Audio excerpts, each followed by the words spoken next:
我哋整好嘅網頁程式咧發布上去網上。咁譬如我想將呢個 M2 Drill 嘅一個檔案咧發布去網上咧，咁首先我就會將佢複製一個 copy 先啦。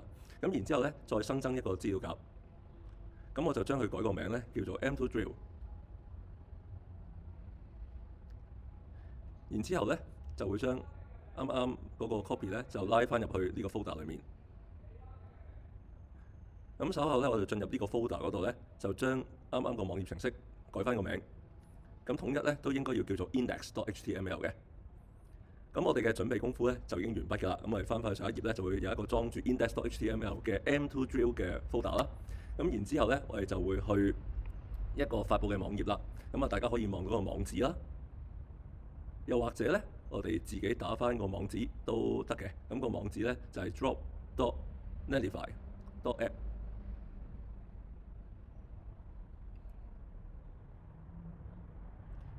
咁你已經見到個界面咧，係俾我哋將我哋嘅成品咧擺上去㗎啦。咁我哋就可以直接將呢個製成品咧就拉過去啦。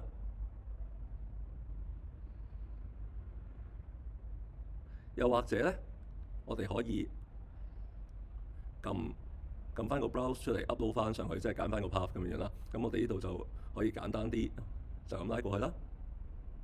咁拉完過去咧，大概經過幾秒鐘咧，佢就會 upload 到上去㗎啦。咁你嘅網站已經初步咧完成啦。咁啊呢一個咧咁長嘅咧就係你個網址。咁啊呢一個網站咧，我哋可以維持1個小時嘅啫，因為咧我哋係冇 login 到嘅。咁不過咧作為測試之用咧，係都可以使用到住先嘅。咁個網站會有個 password 咧去 protect 住佢啦。咁我哋撳一撳落去啦，咁啊預先 copy 定個 password 啦。咁然之後咧，我哋就可以睇到咧，我哋嗰個網頁嘅成品咧已經係初步可以喺網上面發布咗㗎啦。咁若然你話我唔想單單得一個裝置，我唔係測試版，我係要俾其他人都會稍為長期使用嘅話咧，咁咧我哋就需要去做多一重功夫啦。咁啊，首先我哋要去翻Netlify 呢一個網站嘅主頁先。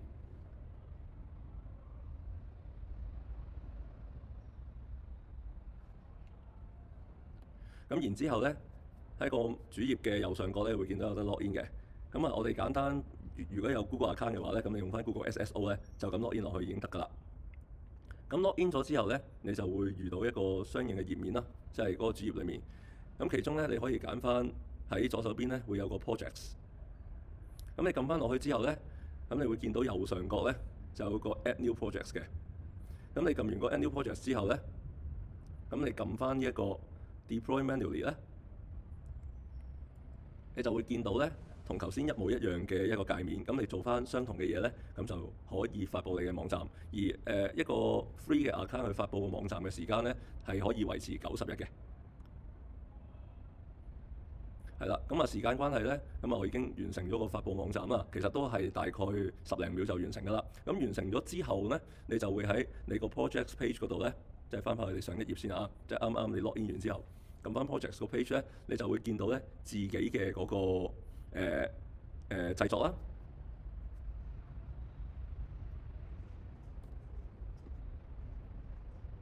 係啦，咁我哋撳翻入個製作嗰度咧，你就可以見到你相關嘅網址。一開始佢派俾你嘅咧唔係呢個樣嚟嘅。咁我哋可以喺 Quick Set Up 嗰度咧，即係打翻你想要嘅名。係啦，咁你完成咗 update 個 project name 之後咧，咁你就可以有你專屬嘅屬於呢一個網頁程式嘅一個網址去俾其他人使用㗎啦。咁譬如我而家呢一個叫 M2Drill.netlify.app， 咁我哋就可以嘗試咧去翻呢一個網址嗰度。